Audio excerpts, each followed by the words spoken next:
नमस्कार दोस्तों। आज की कहानी का शीर्षक है मीरा की हवेली। आज की जो स्टोरी है वो हमारे किसी व्यूअर ने हमें सेंड की है ईमेल के थ्रू। और हमारे व्यूअर का नाम है अमित सिंह, जो आईटी सेक्टर में गुड़गांव में जॉब करते हैं, जिनका एज है 32 साल। इन्होंने ये कहानी भेजते हुए हमें ये भी कहा है कि ये कहानी मैंने अभी तक किसी को नहीं बताई, पर जब भी मैं इस बारे में सोचता हूँ तो मेरी रूह कांप उठती है। अब ऐसा क्या है इस कहानी में वो हमें आगे पता चलेगा। वो हमें बताते हैं कि आप अगर अपने व्यूअर्स को ये कहानी सुना रहे हो तो प्लीज़ उन्हें ये ज़रूर बता देना कि ये जो आत्मा है वो आज भी जिंदा है। अगर आप में हिम्मत है तो अपने हेडफोन्स लगा लेना, लाइट्स ऑफ कर लेना। कहानी शुरू होती है मार्च 2024 में, जब अमित के पापा की हार्ट अटैक से डेथ हो जाती है।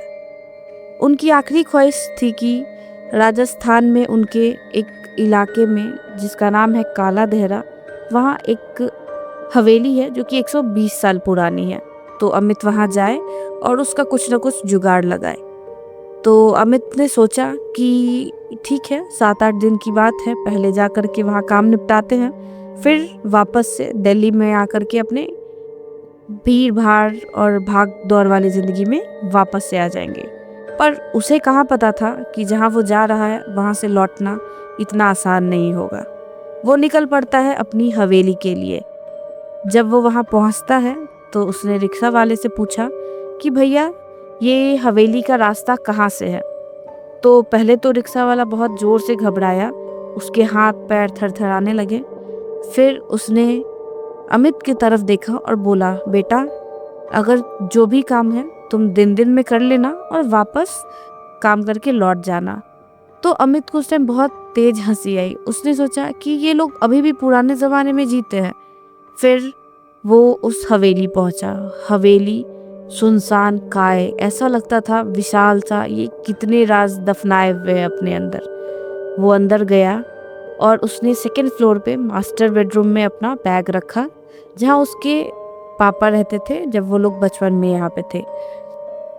आगे वो देखता है कि हवेली में खिड़कियों पे जंग लगी पड़ी है, मोटे मोटे सिक्कर लोहे टाइप के चीज़ें पड़ी हुई हैं, और कोर्टयार्ड यानी कि आंगन में एक बड़ा विशालकाय पीपल का पेड़ था। फिर अगले दिन अमित साफ सफाई करवाता है और खाना पीना में उसका दिन बीत जाता है। फिर रात होती है और वो जैसे ही बेड पे सोने जाता है उसे बहुत सारी आवाज़ें सुनाई देने लगती हैं। ऐसा लगता है उसके कान में कोई उसका नाम पुकार रहा हो, अमित, अमित। फिर वो अचानक से उठ करके बैठ जाता है। वो सोचता है कि ऐसा क्या हुआ। फिर वो सोचता है कि शायद मैं सपना देख रहा हूँगा। वो फिर से सोने की कोशिश करता है। फिर अचानक से उसे ऐसा लगता है कि जैसे उसके बालकनी में कोई खड़ी है। आवाज़ आनी शुरू हो जाती है, कभी हंसने की, कभी पायलों की। वो डर जाता है, डर के सहम के उठ के बैठता है और फिर बालकनी में जाता है। हिम्मत जुटा के जब वो बालकनी में पहुंचा, वहां देखता है तो कोई भी नहीं था। कौन है वहां, वहां कौन है? अमित जोर से चीखा, पर कोई जवाब नहीं आया। अगले दिन अमित गांव के एक बुजुर्ग पंडित जी के पास जाता है, उन्हें ये सारी दास्तां बताता है। तब पंडित जी ने अमित से कहा, बेटा तुम्हारे घर के कई राज है, तुम जिसे ना ही जानो इसी में तुम्हारी भलाई है। तुम अपना जो काम करने आए हो वो काम करो और वापस लौट जाओ। तब अमित, शहर का पढ़ा लिखा लड़का, उसे ये सारी बातें बकवास लगती थी। वो अपने हवेली लौटा और उसके स्टोर रूम में चला गया। स्टोर रूम में उसे एक बड़ी संदूक जिस पे जंग लगा हुआ था दिखता है। वो उसे खोलता है। खोलते ही उसे उसमें दादाजी की सारी चीज़ें मिलती हैं। साथ ही मिलती है एक फोटो एल्बम, जिसे वो खोलता है। उसके नीचे लिखा था मीरा 1942। आखिर क्या राज था? फिर वो उसके नीचे देखता है, उसे एक छोटी सी डायरी मिलती है जिसमें लिखा था, आज बाबूजी ने मुझे फिर से बहुत मारा, मैं प्रेग्नेंट थी। बाबूजी ने कहा अगर ये राज बाहर आ गया तो हमें प्रॉपर्टी में हिस्सा नहीं मिलेगा। आखिर क्या ऐसा था? ये डायरी इतनी चीखें, इतने दर्द बयां कर रही थी जिससे अमित के रोंगटे खड़े हो रहे थे। फिर धीरे धीरे टाइम बढ़ते गया। अमित बाहर देखता है, अंधेरा सा हो चुका था। वो डर के मारे उस कमरे से भागा आता है। तीसरी रात और खौफनाक थी। इस बार पायल की आवाज और तेजी से आने लगी, छन छन छन छन, और सीधे वो आवाज अमित के डोर पे आके रुकती है।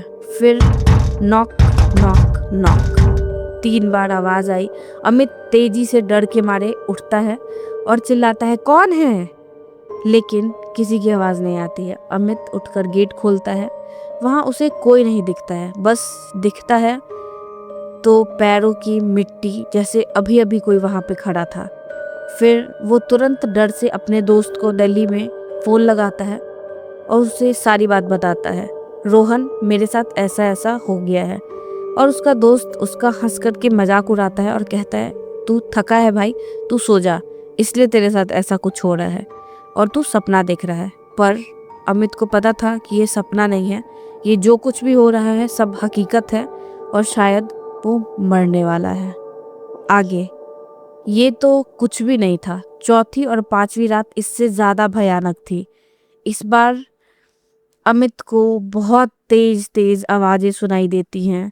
ऐसा लगता है कोई उसके पास खड़ा होकर के चीख रहा है, बहुत तेज।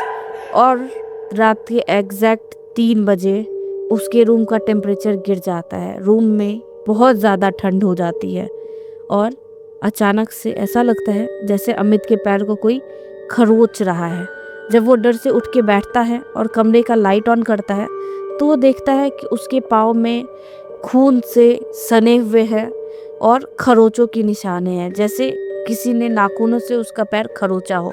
वो बहुत डर जाता है, इतना कि अगले दिन सुबह होते ही वो भाग करके एक गांव के बुजुर्ग के पास पहुंचता है और पूछता है कि आखिर ये मीरा कौन थी। बेटा, मीरा तुम्हारे घर में काम करने वाली एक नौकरानी थी। वो तुम्हारे दादाजी के बच्चे की माँ बनने वाली थी, पर तुम्हारे परिवार ने अपने रुतबे को, अपने नाम को बचाने के लिए उसे जिंदा दीवार में चुनवा दिया और वो बेचारी कुछ भी ना कर पाई। छठी रात एक भयंकर तूफानी रात थी। बिजली, बारिश, ऐसा लग रहा था जैसे आज तो अमित का बचना नामुमकिन है। अचानक से हवेली की पावर कट हो जाती है। अमित अपने बेड पे एक टॉर्च के साथ बैठा था, तभी बहुत तेज हवा चलती है और मीरा की डायरी खुद ब खुद खुल जाती है और एक पन्ने पे आके रुकती है जहाँ लिखा था, आज 13 नंबर है। अमित बहुत डर गया और फिर से वही पायल की आवाज़ छन छन छन उसके कानों में गूंजने लगी। वो तेजी से उठा और भागने लगा। भागते भागते सीढ़ियों से गिर गया, फिर उठा और तेजी से मेन डोर खोलने की कोशिश करने लगा, पर गेट नहीं खुल रहा था और पीछे से हंसने की आवाज़ आई। कहाँ जा रहे हो अमित? आज तुम्हारी बारी है।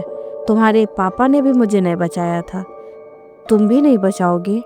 और अचानक से अमित का गला जैसे किसी ने जोर से पकड़ लिया हो, ठंडे हाथों से।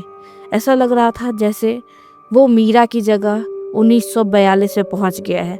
कैसे उसने दम तोड़ा होगा, कैसे उसकी सांसें उसके बदन को छोड़ रही होंगी। वो चीखता है, मुझे माफ़ कर दो, मेरी कोई गलती नहीं थी। वो और तेजी से हंसी, बोली, ऐसे कैसे माफ़ कर दूँ? इस हवेली में जितने भी मर्द हैं वो कोई नहीं बचेंगे। इस परिवार का कोई भी मर्द नहीं बचेगा। वो बहुत तेज रोने लगा। ऐसा रोया, अचानक से क्या होता है, पावर सप्लाई आ जाती है और वो देखता है कि सब कुछ नॉर्मल हो चुका है। फिर अगले दिन सुबह सुबह वो बिना कुछ सोचे अपने दिल्ली की टिकट बुक करता है, ऑटो बुलाता है और निकल जाता है। पर मीरा, उसे ऐसा लग रहा था जाने नहीं देगी। ऑटो स्टार्ट नहीं हो रही थी। जब वो घर के बाहर निकला उसने सोचा, आज मैं पैदल ही इस गांव को छोड़ूंगा, पर जाऊंगा जरूर यहाँ से। वो जैसे ही अपने कोर्टयार्ड पहुँचता है वो देखता है कि वो पीपल के पेड़ के नीचे की मिट्टी ऐसा लग रहा था जैसे फाड़ के कोई बाहर निकल जाएगा, जैसे उसे कोई रोकना चाह रहा है, उसके पैरों में जंजीर डाल रहा है, लेकिन वो भागना चाह रहा था। उसे चीखें सुनाई दे रही थी, मुझे छोड़ के मत जाओ अमित, मुझे छोड़ के मत जाओ। वो भागते भागते गांव के एक पुराने पंडित के पास पहुंचा और बोला, बाबा ऐसा क्यों हो रहा है, ऐसी ऐसी बातें हो रही है। उस पंडित ने उसे बताया कि मैंने तुम्हें पहले ही कहा था अमित, तुम लौट जाओ, पर तुमने मेरी बात नहीं मानी। अब जो हो रहा है वो तुम्हें भुगतना पड़ेगा।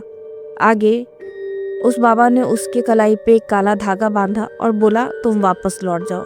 अब मई 2026 अमित वापस दिल्ली आ चुका है अपने कॉर्पोरेट लाइफ में, लेकिन चीज़ें पहले की तरह नॉर्मल नहीं हैं। उसे आज भी वो आवाज़ें सुनाई देती हैं। रात के 3 बजते ही उसके फ्लैट में ऐसा लगता है जैसे बर्फ़ की सीलियाँ छोड़ दी गई हों।